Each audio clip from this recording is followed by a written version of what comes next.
Misión con acento. Mission with an accent. Mission mit Akzent. Missija s akcentam. Missão com sotaque. 带口音的使命。Misija ar akcentu. Labdien! Esat sveicināti raidījumā Misija ar akcentu, un šodien ar mums studijā ir viesis māsa Kristo Greisa Peremonta. Sveiki visiem, prieks šeit būt. Un iepazīstina skatītāji lūdzu mazliet ar sevi. Jā, mani sauc Greisa Peremonta, man ir 25 gadi, piedzimu 2000. gadā, kristīgā ģimenē. Mani vecāki ir pirmās paudzes kristieši.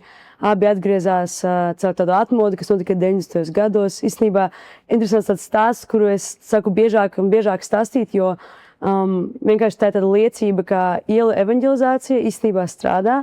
Jo manai mammai bija 16 gadi, un tad kādi misionāri pie viņas piegāja, pastāstīja viņai par Jēzu un paaicinājums pasākumu. Viņa atgriezās, piedzīvoja Dievu, un tad sāka visur evanģelizēt, katrā tramvajā, katrā pieturā. Un tad vienā tramvajā viņa satika man tēti, kurš tajā brīdī bija tāds rock'n'roll ēras, tādi viņam bija gari mati, bodybuilders, un vispār par Dievu nekas neinteresēja, bet mamma viņam sludināja. Un tad pēc kāda laika tā sēkla tiešām palika viņa sirdī, un viņš arī atapās tajā pašā draudzē, kur viņa, un tad jau, kur šeit es esmu. Principā es esmu ielu evanģelizācijas auglis, varbūt ne tiešā veidā, bet tiešām es redzu, ka tas strādā. Jā, un piedzimu tādā ģimenē, no pašas bērnības esmu ar Jēzu. Manai mammai Dievs ir licis sirdī, ka manai māsai ir jābūt mājmācībā, lai vienkārši Dievam bija tāds plāns, lai pasargātu gan mani, gan viņu no kaut kādas tādas pasaules ietekmes, jo mēs jau zinām, ka tagad ar katru gadu vēl trakāk un trakāk ir tā skolas sistēma un ietekme viss, kas notiek, un Dievs ir tā ielicis manas mammas sirdī, lai mēs esam mājās, mācāmies kopā, un viņi bija mūsu skolotāji, un tas ir iemesls, kāpēc man principā ir tik brīvi runāt angļu valodā, jo es mācījos angliski 10 gadus no savas dzīves. Es mācījos Amerikas vēsturi un visus tos priekšmetus, pēc kristīgas programmas, kur vajadzēja arī tur Bībeles pantus mācīties no galvas, un tā ar Dievu bija principā no pašas bērnības. Muzicēju, gāju mūzikas skolā un pavadīju vairākas stundas pie instrumenta, trenējos, rakstīju dziesmas, visu kaut ko tādu, un principā tagad esmu pilnlaikā arī mūziķis, un tas ir tas, kas man ir veidojis. Un īstenībā vēl viena lieta, ka bieži vien man cilvēki jautā, kāpēc tevi sauc Greisa? Jo tagad varbūt, tagad jau var biežāk atrast kādus, kurus sauc Greisa, bet tad, kad es piedzimu, tāda Latvijā vispār nebija, un tas ir vairāk tāds amerikāņu vārds, un tad bieži vien cilvēki domā, vai tu esi kaut kādām ārzemēm atbraukusi, jo tēti sauc Aleksandrs, mammu sauc Irina, tas ir maksimāli ne angļu vārdi, jā. Bet tad, kad mana mamma stāvēja draudzē, jau mana māsa bija piedzimusi, viņa bija kāds gadiņš, varbūt apmēram tā, un mana mamma bija slavēšanā, pielūgsmē, un es ticu, ka Dievs mums runā, un viņš vienkārši pateica sirdī manai mammai, Greisa Kristīna. Viņa aizgāja un saprata, ka viņa ir stāvoklī. Tā viņa uzzināja, ka viņa bija stāvoklī, ka viņa būs meita un ka viņa sauks Greisa. Un tāpēc tas tāds, ka Dievs ir iedevis vārdu, pirms pat vecāki zināja, kā es esmu Dieva plānā. Jā, un tagad esmu kalpoju Dievam, muzicēju, braukāju misijās, un tas tā īsumā vienkārši no kurienes es nāku, jā. Tu esi dzimusi kristīgā ģimenē, bet katram jāsastopas ar Kristu pat. Tu teici, tu jau no mazām dienām ir, bet kā tas notikās tev? Es teikšu tā, ka es ļoti ilgu laiku domāju, ka man nav liecības, jo es tā domāju, liecība ir tad, kad tu atgriezies no rīktīgi sliktiem apstākļiem, tu tur biji rīktīgi kaut kādā vienkārši ateizmā vai kaut kas tāds, vai nezinu, tu biji alkohola, kaut kādas atkarībās vai vēl kaut kādas tādas situācijas, un tad tu sastopi Dievu un tu redzi to atšķirību, un tad jau, tev ir liecība. Un es vairākus gadus domāju, ka man tādas nav. Bet tad sapratu, ka man īstenībā ir un ļoti milzīga un stipra liecība, jo Dievs man ir sargājis visus šos gadus. Un no pašas bērnības es esmu jutis viņa klātbūtni, bijis ar viņu attiecībās. Viena lieta, ko man tiešām vecāki ļoti labi iemācīja ar savu piemēru, ir, ka caur visām grūtībām un izaicinājumiem skriet pie Dieva. Un pēc viņa piemēra es tiešām esmu iemīlējis Jēzu no jauna vecuma. Bet es atceros tādu vienu mirkli, kurš bija tāds diezgan svarīgs manā dzīvē, tad, kad man bija 17 gadi. Pirms tam es jau biju daudz kalpojusi, gan slavēšanas nometnēs, viss kaut kas tāds. Evanģelizēju no 8 gadu vecuma, tētis man iemācījis runāt, iemācījis evanģelizēt jau. Bet 17 gadu vecumā bija tāds mirklis, kad es aizbraucu uz tādu retrītu, kur vajadzēja nolikt vienkārši telefonu nost, sarunas nost un nerunāt ne ar vienu, ka tikai ar tiem cilvēkiem, kur vadīja to retrītu, un tas mērķis bija tieši sastapšanās ar Jēzu, kaut kāda grēku nožēla, kaut kāda procesa, kad jāpiedod kādiem cilvēkiem, kaut ko ir jāpalaiž, tāda attīrīšana, un tad ar Svēto garu piepildīšanos, un es atceros, ka tas bija tāds mirklis, kad es ļoti, ļoti tā no jauna piedzīvoju Dievu, un es atceros, kad es izgāju ārā no tas ēkas, un man bija tāds sajūta, ka viss tāds krāsains, tā kā vienkārši spilgtāks, krāsains un tā pilns ar dzīvi un jēgu. Un sākās tāds ļoti īpašs posms manā dzīvē, kad Dievs man licis sirdī principā atlikt malā kaut kādu filmu skatīšanos, mūzikas pat klausīšanos. Man ļoti patīk mūzika, tomēr es esmu mūziķis, un tad tas bija tāds upuris priekš manis kaut kādu mūziku atlikt malā. Un tāds sezons bija, kad es riktīgi tā ļoti dziļi sāku meklēt Dievu. Un man šķiet, ka tas bija tāds moments, kas ļoti daudz ko mainīja manā dzīvē. Es netiktu, ka es zinu, kad man bija tā garīgā dzimšanas diena. Tādas vienas dienas laikam nebija. Bet gan tajā 17 gadu vecumā bija tāds ļoti nozīmīgs moments manā dzīvē.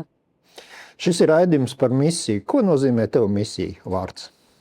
Es zinu, ka bieži vien, kad cilvēki dzird vārdu misija vai misionārs, pirmais, kas nāk prātā, ir kaut kur tālu un kaut kādi konkrēti specifiski cilvēki, kuri brauc, mācās valodu un tad sludina evaņģēliju, kas ir ļoti skaisti un tas ir vajadzīgs. Bet, principā, misija ir uzdevums, kur Dievs mums dod. Un Bībelē ir teikts, ka mēs esam vispār citplanētieši šeit virs zemes. Un es zinu, tā skan tā smieklīgi, bet tā ir patiesība. Un kā esot šeit virs zemes, mums ir misija no debesīm, un tas būtu par gaismu. Un tas ir dalīt vienkārši evaņģēliju ar jebkuru, kuru mēs sastopam, un es ticu, ka tu esi misionārs, jebkuru, kur Dievs tev ieliek, un priekš manas misija ir iemesls, kāpēc es vēl dzīvoju un elpoju, jo, ja principā manas mājas ir tur, tad šeit es esmu uz kādu mirkli ar konkrētu uzdevumu, un kad es to uzdevumu piepildīšu, es būšu tur.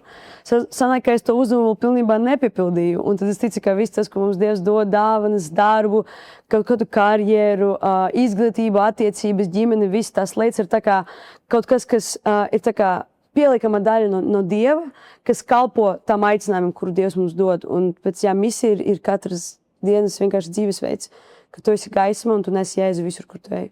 Tu jau pieminēji savā stāstā, ka tu esi mūziķis. Jā. Tu kalpo noteikti muzikālajā kalpošanā, vai ne? Jā, diezgan daudz. Bet stāst par misiju. Pastāst lūdzu par to, ko tu dari ikdienā. Jā. Principā, es pirms 2 gadiem pabeidzu studēt. Es studēju vispār 16 gadus no savas dzīves, mācījos mūziku, sākumā mūzikas skolu, tad mūzikas vidusskolu un tad mūzikas akadēmiju, un es dabūju džēza klavieru pedagogu bakalauru Jāzepa Vitola mūzikas akadēmijā. Un tad arī strādāju par skolotāju vairākus gadus. Tagad bišķi mazāk, jo man tagad cits fokus. Bet pirms tam es veselu gadu braucu uz Rēzekni, pasniedzu mūzikas vidusskolā, kā džēza klavieru skolotājs. Un, principā, tas bija tas mans darbs, ka es pasniedzu tur un visu kaut kur gan kaut ko profesionālāku, gan arī tiem, kuri iesācēji un tā. Bet pirms vairākiem gadiem, pirms 4 gadiem, es iesāku tādu komandu ar nosaukumu Salvation Crew. Salvation Crew Latvijā mums tāds nosaukums. Un kāpēc es iesāku šo komandu? Es redzēju, ka cilvēki īsti daži, un tie, kuri to dara, kuri šo skatos, visus malaču, paldies, ka jūs to darat, bet pārsvarā tādas kultūras evaņģelizēt īsti nav mums tik ļoti aktīvi.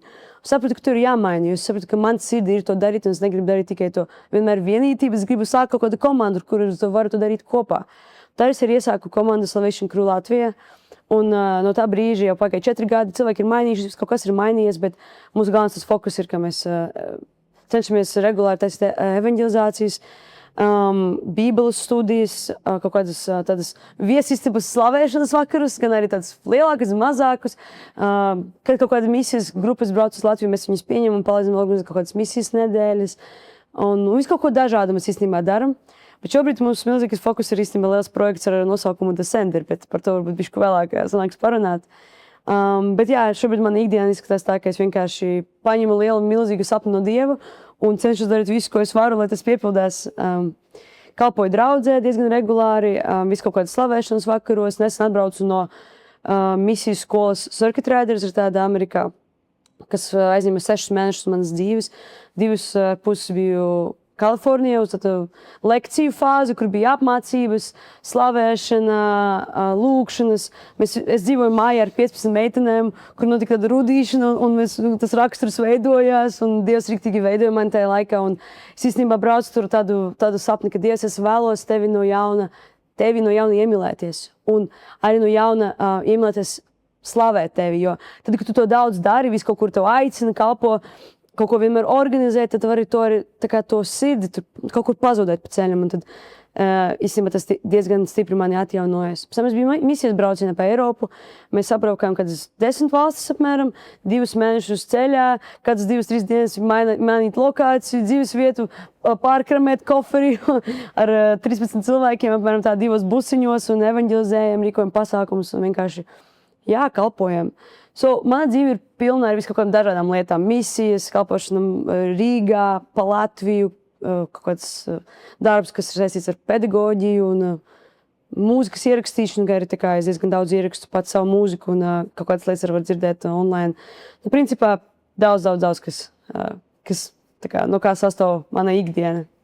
Bet šobrīd tava dzīve saistās ar projektu? Jā. Kādu? Projekts ar nosaukumu The Sand. Es nezinu, vai jūs esat par to dzirdējuši. Tas ir internacionāla kustība, kas aizsākās 2019. gadā ASV, kad daudz kas tur aizsākās īstenībā.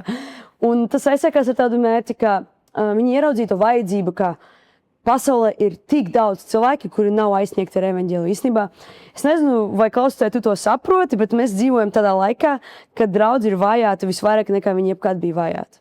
Mēs dzīvojam tādā laikā, kad ir 3 miljārdi cilvēki, kuri nekad nav dzirdējuši Jēzus vārdu.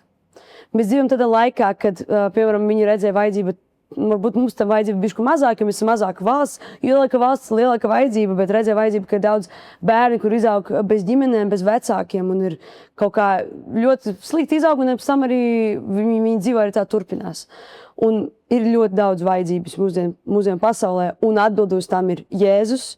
Un mēs esam viņu kājas un rokas, un viņš mūs var lietot, lai to lielo pavēli piepildītu. Tāpēc viņi iesāka šo kustību un ar mērķi tiešām redzēt, ka šī liela pavēle tiek piepildīta, ka cilvēki kaut ko dara, lai tas notiek, jo mēs satapamies tādā komfortā dzīvē, svētdienas draudze, tur kaut kāda nometne pakalpot, un principā mēs Latvijā ar tādam, ir grūtības katram, protams, bet tādas reāli liels grūtības saistībā ar ticību. Varbūt mēs nesastopam tik ļoti daudz. Un tad mēs arī dzīvojam un tādā burbulī un neredzam, kas notiek principā ārpus mūsu komforta zonas. Un tad, šī kustība aizsākās, lai to mainītu, lai izsūtītu cilvēkus uz misiju, dot viņam to atļauju, ka tu esi aicināts. Mēs tevi izsūtam uz misijas lauku, tādu lauku, kur Dievs tev dod. Un kā viņi to dara, viņi savāk daudz cilvēkus kopā, protams, ASV tur sanāca savā kādas 50-60 tūkstošus tai pirmajā arēnā. Es atceros, ka 19. gadā es īstenībā sekoju tam visam līdzi un skatījos tas tieši saistas un vienkārši bija fascinēta ar to, kas tur notiekās. Un tad viss tas pasākums, viņš ir vērsts uz rīcību, kā viss tas vārds, kas skan pielūgsmes, viss tas laiks, kas pavadīts kopā, tas viss tevi aicina uz rīcību, ka tev ir jāpieņem lēmums, kaut ko darīt ar to, ko tu piedzīvo, jo es domāju, ka gan mums, gan arī klausītājiem ir bijusi tāda pieredze, ka tu aizved kaut konferenci, nometni, riktīgi piedzīvo Dievu, sastapšanās ar Jēzu notiek, bet nekas pēc tam īsti nenotiek. Dažas dienas tas adrenalīns, dopamīns vēl paliek, un pēc tam viss notiek tā, kā bija iepriekš. Tāpēc viss šis pasākums ir vērsts uz tādu milzīgo pēcdarbu, kas notiek 4 jomās. Pirmā ir, ja tu esi students vai skolnieks, tad tu vari sākt kaut kādu Jēzus kluba, Bībeles studiju, kaut kā aizsniegt savus kursabiedrus un klases biedrus, jo ir tīpaši, varbūt Amerikā cita situācija, bet Eiropā mēs īsti nevaram tikt skolās ar evaņģēliju. Tas nav tik ļoti pieļauts, bet tas, kurš ir iekšā vēl skolā, vēl mācās, tad tam ir iespēja kaut ko mainīt. Tad otrā sfēra ir caur saviem sabiedrībām, draudzēm, communities and workplaces, tas nosaukums angliski ir, ka visur, kur tu esi ielikts, tu esi vai nu students, vai nu strādā. Principā ir, protams, izņēmumi, bet pārsvarā visi iekrīt zem šīm 2 kategorijām. Tad tās ir tavs misijas lauks, ka tu vari aizsniegt tos, kuri tev ir tuvākie. Un tad vēl 2 jomas ir bērni no sliktām situācijām. Tas ir bāreņi vai no sociālām mājām. Viss tā situācijas angliski tas skan vulnerable children. Un tad 4. joma ir misijas. Kā tikai, ja tu jūti aicinājumu uz misijām, tad te pašā pasākumā ir tev dodas iespējas pēc tam tas pēcdarbs, ka tu vari aizbraukt kādu īstermiņa misiju, sagaršot to, kā tas ir, vai aizbraukt kādu misijas skolu un tikt apmācīts. Un, jā, principā tas viss pasākums ved uz tādu pēcdarbu. Un es redzēju, ka Latvijai ir tāda vajadzība, jo es tā mēs varam tagad visu kopā tā padomāt, paskatīties, vai mēs pazīstam tādus misionārus no Latvijas. Es pazīstu dažus, bet es gribētu pazīt vairāk. Pazīt vairāk cilvēkus, kuri grib braukt misijās. Un es tiešām ticu, ka Baltijas valstīm un īpaši Latvijai ir aicinājums aizsniegt cilvēkus neaizsniegtās vietās. Braukt uz tām valstīm, kur vēl neviens nav sludinājis evaņģēliju. Bet pirmkārt, mūsu aicinājums ir aizsniegt tos, kur mums ir tuvākiem. Tāpēc Dievs ir man pirms gadu uzrunājis, ka Descender jāatved uz Latviju. No sākuma tas milzīgais mans sapnis bija piepildīt Meža parka estrādi ar Pielūgsmi, jo es dzīvoju tur 21 ar kājām. Un es katru reizi, kad eju garām, man tas tā kā, šī vieta ir uzbūvēta, lai tiešām pagodinātu Dievu. Un tā arī iesākās ar dziesmu svētkiem. Sākumā tas fokus bija cits. Un tāpēc es ticu, ka kādreiz mēs redzēsim, ka tas mainīsies un mēs pieliksim Dievu tur. Un tā kā tas milzīgs sapnis ir kaut ko darīt tur, bet iesāksim ar kādu mazāku vietu, kuru nav. Tāpat tas nav baigi maza. Mūsu arēna Rīga, jeb Xiaomi arēna, mēs sanāksim tur nākamgad jūnijā. Ticībā to saku. Sanāksim ar lietuviešiem, igauņiem un latviešiem, un varbūt vēl kādi poļi atbrauks un vēl kādi cilvēki no ārpuses. Un mēs kopīgi pielūgsim Dievu, mēs kopīgi klausīsimies vārdu, lūgsim, klausīsimies liecības un pēc tam spērsim ticības soļus, lai tiešām darītu kaut ko ar to, ko mēs piedzīvojam. Tas slogans mums ir no misijas lauka uz misijas spēku. Ja mēs vienmēr esam bijuši tie, pie kuriem brauc, kas ir skaisti. Man mamma atgriezās, kādi ārzemnieki viņu evaņģelizē, tas ir super, tas ir vajadzīgs. Es domāju, ka ir laiks mainīt to domāšanas veidu, kurš mums ir. Un neuztver sevi kā to, kam ir vajadzīga palīdzība, bet uztver sevi kā to, kurš ies un palīdzēs. Ies un sludinās, ies un spērs ticības soļus, ies un brauks kaut kur tur, kur neviens nav dzirdējis par Jēzu. Jātams, kurš vienkārši konkrēts, kurš ir tavs misijas lauks? Bet visa apkārt mums ir misijas lauks. Un tāpēc, Descent Baltics ticībā notiks Rīgā. Es pat varu pačukstēt, mēs ticam, ka tas būs 26. jūnijas. Pagaidām mēs tā vēl kampaņas video mēs taisim, bet mēs vēl viņu vēl nelaižam, jo mums vajag vēl tā ar to arēnu vēl parakstīt līgumu, un tad jau var tā oficiālāk teikt, bet ziniet kā, pat es varu pateikt jums, es ticat kopā ar mani un lūdzat kopā ar mani, ka tiešām 26. jūnijā nākamgad, 2027. gadā mums notiks Descent Baltics Rīgā. Un kas notiks tieši šai misijas pasākumā, kā mēs viņu varam definēt, teiksim? Principā, tas pasākums ir tāds unikāls, jo viņš ilgs 12 stundas. Ir dažādi formāti, protams, bet es gribu to garāku formātu. Es nezinu, varbūt jūs esat dzirdējuši par Descend Norway. Es tur biju pirms 4 gadiem, un tur tiešām bija no 10 no rīta līdz 10 vakarā, un tas bija labākais laiks manā dzīvē. Un, īstenībā, pat tā pārdabiski Dievs ir sakonektējis ar cilvēkiem, ka es biju tā, kur pārstāvēju Latviju, tur pat uz skatuves lūdzu par mūsu valsti. Un tagad es daru to pašu šeit, un tā ļoti interesanti, ka Dievs ir darbojies. 12 stundas būs vairākas slavēšanas grupas gan no ārzemēm, gan no mūsu Eiropas valstīm, gan arī kaut kas apvienots no mūsu Baltijas valstīm. Kā arī līdzīgi būs dažādi spīkeri, kuri brauks gan no ASV, gan no Lielbritānijas, un arī kā mūsu vietēji daži. Mēs redzēsim vēl, kuri tie būs. Dievs vadīs tajā izvēlē. Un 12 stundas, kur notiek slavēšana, vārds, kāda liecība, uzruna, lūkšana, un tas viss ir apkārt tam 4 jomām.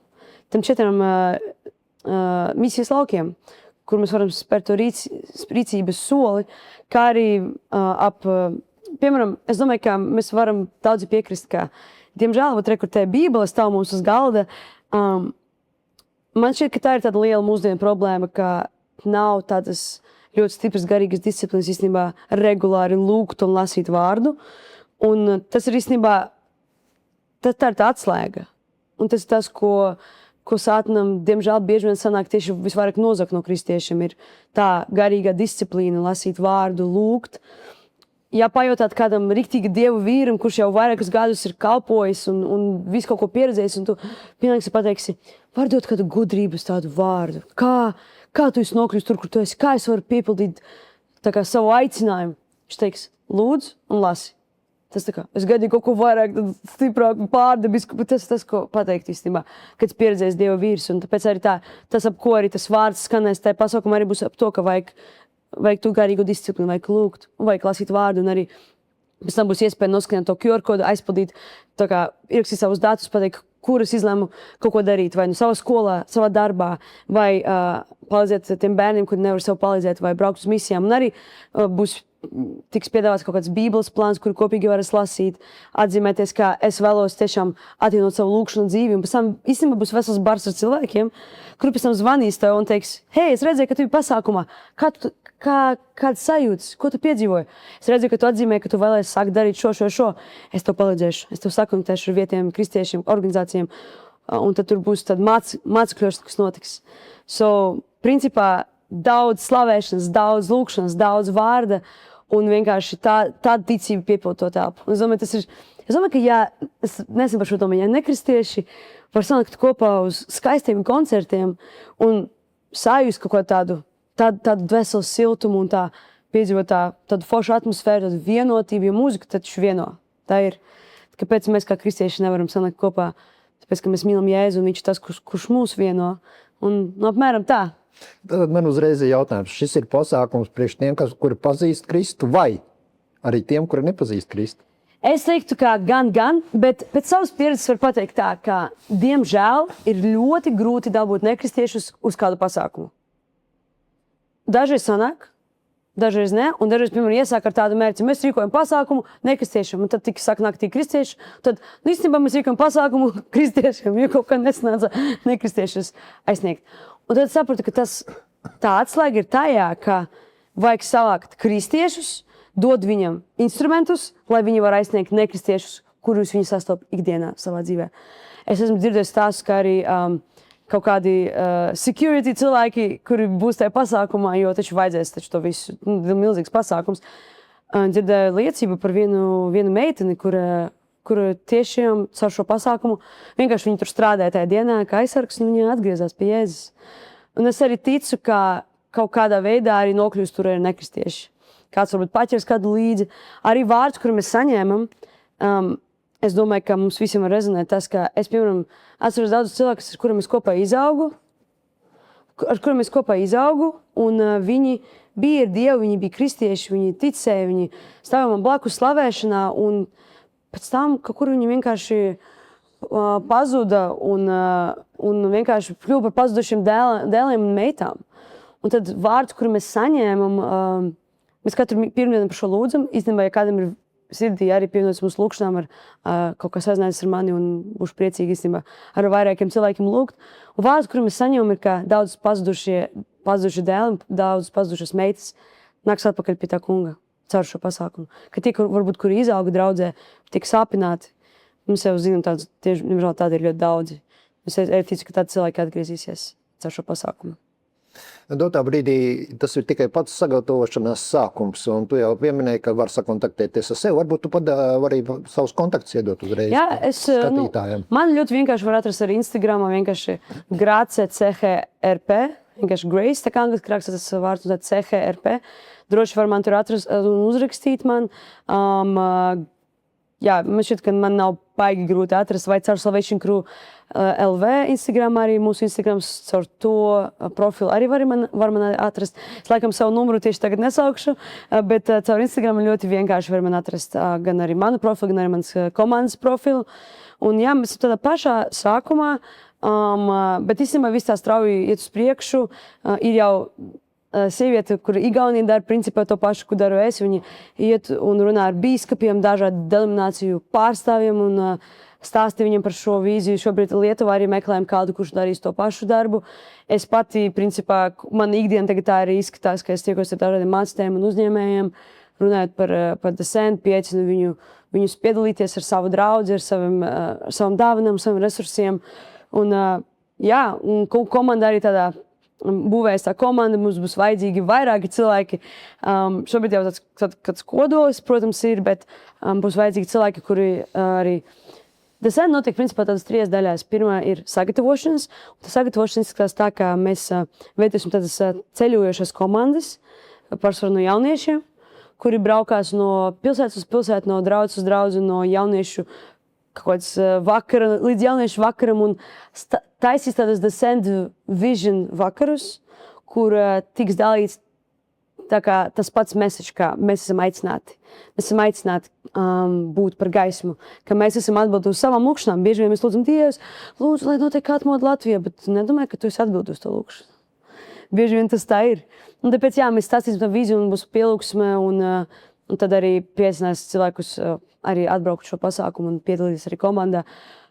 Un jā, tāpēc ir vairākas vajadzības, ir vajadzīgi cilvēki, kuri būs gatavi arī uzņemties to pēcdarbu. Varbūt tu šobrīd klausies šo un tev tas tā kā, jā, man ir riktīgi sirdi rezonē mācekļošana un pēcdarbs, jo īstenībā tā ir tā lieta, kur ir man šeit vismazāk attīstīta, jo tā kā viena lieta aiziet kādu aizsnieku novaņot, bet pēc tam kaut ko darīt ar to. Vai ja kāds cilvēks, mēs zinām, ka viss būs mācekļošanas. Man kāds mācekļo, un es mācekļoju kādu. Un, ja es teicu, dariet par mācekļiem. Tāpēc varbūt tu klausies un tev tāds, jā, man ir dāvanas šajā jomā, es būšu priecīga parunāt, varbūt tu klausies par šo un tev tāds tā kā, jā, es esmu lūdzis par kaut ko līdzīgu Latvijā un tagad tam ir nosaukums. Es esmu sastapusi cilvēkus, kuri lūdzu līdzīgu lūkšanu un tagad vienkārši mēs zinām, kā tas izskatīsies tieši šajā posmā. Un varbūt tu gribi pievienoties komandā, es būšu priecīga uzklausīt tevi un redzēt, varbūt ir kāds veids, kā tu vari būt daļa no šā un arī lūgt par finansēm, jo mums ir diezgan liela finansiāla vajadzība, jo šis viss ir brīvprātīgais darbs. Es tagad brīvprātīgi darīšu šo visu gadu un ticēšu, ka Dievs parūpēs par manām vajadzībām, bet arī ir liela desena vajadzība. Mums tas biļetes maksās diezgan maz, varbūt 10-15 eiro par vienas dienas pasākumu, 12 stundas ar riktīgi foršiem, gan slavētājiem, gan spīkeriem un vispār tāda pieredze. Es domāju, tas ir 2 kafijas. Jā. Tāpēc ir vajadzīga liela ticība un ka Dievs parūpēsies par visu pārējo. Un, jā, arī sirdī ir atbalstīta. Mums, piemēram, šobrīd ir tāds moments, ka mums jāparaksta līguma ar arēnu un mums vienkārši praktiski vajag finanses tam. Tāpēc, ja tu rezonē vai tu pazīsti kādu, kuram rezonēt, kuram ir resursi kaut kā izpildzēt, mēs būsim arī ļoti priecīgi. Bet galvenais ir lūgt. Lielākais, ko tu vari darīt sakarā ar The Send, ir lūgt. Jo mēs zinām, ka vēl tas ļoti nepatīk, bet tas nozīmē, ka mēs darām kaut ko pareizi. Tāpēc vajag rīktīgi daudz lūgt, lai notiek Dieva prāts un Jēzus asins apsardzību par visu, ko mēs darām. Un tā. Šis ir raidījums Misija ar akcentu. Šodien studijā ar mums ir viesis Greisa Peremota, un šis ir stāsts par pasākumu The Send. Un mūsu raidījuma noslēgumā es gribētu, lai tu lūdzu Dievu. Jā, ar prieku. Jā, lūksim kopā. Jā, paldies Tev, kungs, paldies Tev, Jēzu, ka tu nomiri pie krusta, tu nomiri par Latviju, par Lietuvu un par Igauniju. Tad, kad pirms 2000 gadiem tu mīri par mums, Tēvs, tu domāji par katru latvieti, kurš Tev nepazīst. Domāji par katru latvieti, kurš Tev arī jau pazīst, Tēvs. Un paldies Tev, Jēzu, ka Tavas asinis ir pietiekami stipras, lai arī mūsdienās kaut ko mainītu. Lai mūsdienās redzētu, ka jaunieši un vecākie cilvēki un jaunākie cilvēki kopā pieņem lēmumu tiešām cīnīties par brīvību no grēka važām, cīnīties par brīvību no atkarībām, cīnīties par brīvību no pasīvas kristietības, Tēvs. Paldies Tev, Jēzu, ka Latvijā nāks atmoda, un bieži vien viņi neizskatās tā, kā mēs domājam, Tēvs. Tāpēc es lūdzu, Tēvs, lai tiešām mūsu sirdis ir milzīgs jā Tev uz visu, uz ko Tu mums aicini, kungs. Jā, klausies, vienkārši tu gribi piecināt tagad, ka mēs lūdzam, tiešām pasaki Jēzum jā, varbūt viņš Tev uz kaut ko aicina, tad vienkārši pasaki viņam jā un uzticies viņam. Paldies Tev, kungs, ka Tev ir aicinājums katram cilvēkam. Un tiešām katrs cilvēks ir daļa no tās lielas bildes, ko Tu dari mūsu valstī, Tēvs. Un paldies Tev, Tēvs, ka tiešām vienkārši paklausība maina vēsturi. Paldies Tev, kungs, ka mēs varam pateikt Tev jā un iet kopā ar Tevi un redzēt, kā tiešām Latvija notiek atmoda, ka kristīši ar lielu drosmi stāsta par Tevi, Jēzus, un kā nekaunās evaņģēlijas spēku. Tāpēc, kungs, mēs Tev uzticam katru klausītāju, kurš šo dzird, Tēvs. Tu redzi katru sirdi, redzi cīņas katrā sirdī, kas notiek, dzīve, kādas grūtības, izaicinājumi. Tēvs, lūdzu, lai Tavs miers piepild katru sirdi, Tēvs. Tavu klātbūtni vienkārši var sastapt katru individu, Tēvs. Un mēs lūdzam arī par šo The Send pasākumu, Tēvs. Paldies Tev, Jēzus, ticu, ka šis ir Tavs prāts, un Tavs prāts, lai notiek, Tēvs. Lai katra vajadzība tik piepildīta, un lai katrs cilvēks, kurš tiks aizsniegts savu šo kustību, Tēvs, tiešām viņa dzīve var mainīties tavs. Tu jau zini katru vārdu, katru cilvēku, kurš nāks uz to arēnu. Tu zini, no kurienes viņi nāks, ar kādu sirdi viņi nāks, ar kādu situāciju viņi nāks. Tāpēc Tēvs lūdzu gatavo sirdis jau tagad un darbojies mūsos. Mēs sakam Tev jā visam, ko Tu vēlas darīt ar mums. Mēs slavējam Tavu vārdu, mēs pateicamies Tev par krustu, ka mēs esam glābti, atjauno mūsu uz to pestīšanas prieku. Tas ir vissvarīgākais. Paldies Tev, Tēvs, ka jā, mēs varam priecāties, ka Tu dari brīnumus ar mums, bet lielākais prieks ir par to, ka mūsu vārds ir ierakstīts debesīs, ka mūsu vārds ir ierakstīts Tavu dzīvības grāmatā, un kad mūsu dzīves beigsies, mēs redzēsim Tevi vaigā. Paldies Tev, Kungs. Mēs Tevi mīlam, mēs dodam Tev visu godu, visu slavu. Jēzus Kristus vārdā. Amen. Šis bija raidījums Misija ar akcentu. Šis ir Draugu pairošanas misijas veidots raidījums. Ar jums studijā bija Greisa Perimeta un es, Aivars Treimans. Ar mums var sazināties par tālruni 27 55 55 72. Dieva Tēva mīlestība, Jēzus Kristus žēlastība un Svētā gara sadraudzība, lai ir ar mums visiem. Amen. Amen. Misión con acento. Mission with an accent. Mission mit Akzent. Misija с акцентом. Missão com sotaque. 带口音的使命。 Misija ar akcentu.